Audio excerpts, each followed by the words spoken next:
How are things looking kind of personnel-wise ahead of the game? Got anyone coming back?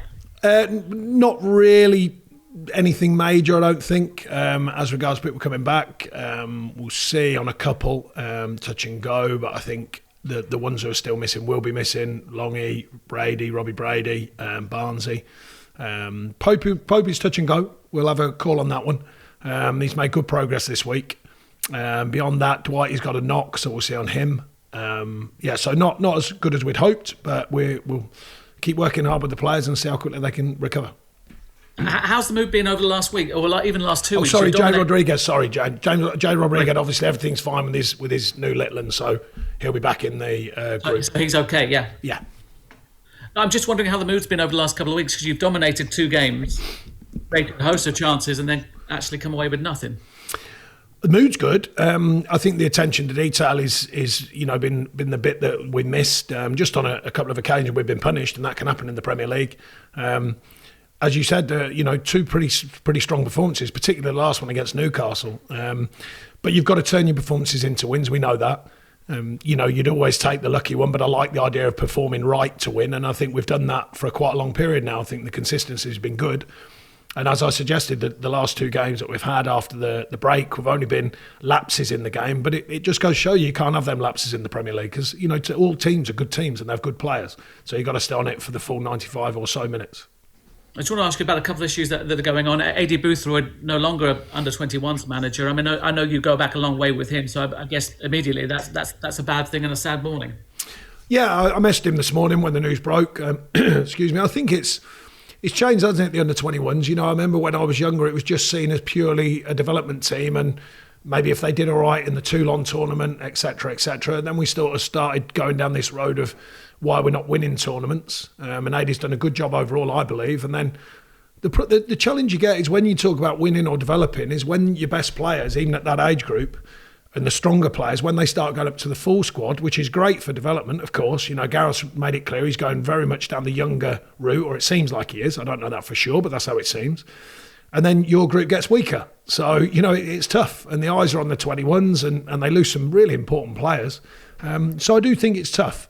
I think, it's the irony of youth football now. On the one hand, it's talked about development, and yet then they talk about why aren't we winning things? And then you go, well, it's not easy to have both. If you're playing really young players in older age groups and you've got to win tournaments, not easy.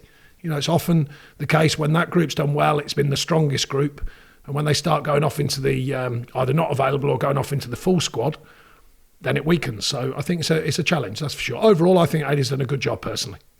Is it also inconsistent in the sense that you as a manager are looking at your under-23s and thinking, I want players in my first team, and Gareth does the same?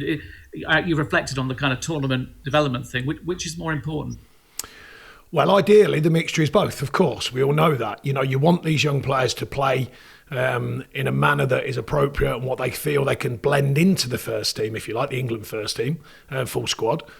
And equally, you want them to learn how to win. So, it's one of them things with development and first team football as well. Everyone thinks it's such an easy thing to do because everyone can talk about it and everyone can explain it on a piece of paper and in a classroom. But when you've got a load of footballers and you say, right, this is exactly what we're going to do and it's all going to work blissfully, trust me, it's a bit more challenging than that. For one, it's getting the players to play the way that you want them to develop into the first team, full squad, and to win, of course, as well, and have a winning mentality, and do it with very short timescales together from all different clubs. It's a tough task, and I think the eyes have been on that 21s a lot more than, say, for argument's sake, sort of 10, 12 years ago. I understand why, and it comes with the challenge of it, but it is a tough mix. And then the bit that I missed, of course, is the 11 out there on the other team who's trying to stop everything that we've just talked about. So it's not so easy, trust me. We've talked concussion subs before, and that we know there's a trial and all that sort of thing. But what's being suggested this week is temporary subs so that people can come on and off. Is that a better solution? Bearing in mind, it's an unknown, if you like. I think the idea of the concussion measures and the protocols that are involved, I haven't seen it happen for us, but when it does, it probably will do at some point. I think the time... Oh, I did actually with Ben Mee. Actually, we did with Ben Mee. I think depending on how long that takes and if the player's off the field, then I think it's a good idea. Because it could cost you if them protocols take, I don't know, for argument's sake, let's say 5 minutes. Well, in a 5 minute spell, it could cost you. So I understand the idea of it and to keep it a level situation with both teams. So I think the concept of it is right. how you deliver it and then how it's used properly and appropriately will be the key. And just a final point from me, obviously at Manchester United this weekend, I was talking to Ollie last night about marginal gains, and he's removed the red banners and put black banners because not being able to see red shirts. Is that hocus pocus and mumbo jumbo, or is it supporting players who might have an issue? I think marginal gains are exactly what they are. You know, what your belief is, what your team's belief is. You know, the one who arguably probably coined the phrase, or got coined with the phrase, was Dave Brailsford. And, you know, he believed in it, and the smallest thing counts. So if they think that counts, that's absolutely up to them. I think we're all looking for gains of any kind that we can get. And if they've obviously felt it was important enough to change things. Excuse me. Top stuff. Thanks very much. Thank you. Cheers. Good afternoon, Emma, PLP. Hi, thank you. Hi, Sean. Hiya. Yeah, just on going to Old Trafford, I think you're unbeaten in your last 4 there. Obviously, the last trip in particular, a good one. Is there anything around that, it being a bit of a happy hunting ground? Is it a place you look forward to taking your team? I think the truth is we perform well, you know, and I think you have to do that. I've said it many times. I think, you know, often, I mean, they're in good form. We know they're a good side without a doubt. We all know that, but they're in very good form. And, you know, often you need maybe a quiet day for them, and we've performed well. And, you know, sometimes need that against these type of sides. And I think that's just a reality-bound view. It's, you know, something I've believed in for a long time. You've got to get your performance right, so that's key for us. You know, no one gives you a win in the Premier League, and certainly not the real powerful teams. But sometimes you're looking for them to maybe have a quiet day. You know, we were very good last time out. They maybe had a soft one, and we capitalised on that with a good win. So I think we're going to make sure our performance is right, and I speak about that a lot with good reason. As with any game, you'll want to get ahead and score first. But United, they do seem to have a knack this season of hitting back when they do go behind. Something which, you know, your Burnley side has fallen victim to these last couple of games. So I just wondered if that's something in the attention to detail that you mentioned earlier. Is that something you've been looking at specifically in training in preparation for this game? Not really. No, we look at it all the time. You know, it's an ongoing, an ongoing situation for us. We've got a side that, you know, we're never the real deal. We're constantly trying to develop the details that count amongst many other teams who do the same. These are a top side, you know, without a doubt. And you've got to be detailed against anyone. And if you come away from that, you can get found out, on which we have done the last 2 games, but only for very small periods. So you certainly can't give teams a leg up. We don't want to do that.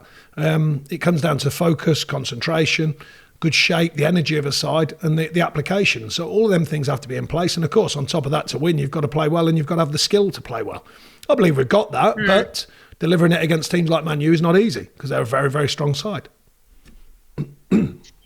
Just finally from me, on the way that they get themselves back into games, apart from the way that they're set up, what is your interpretation of how they are so good at picking up points from losing positions? Do you think it's a mentality thing?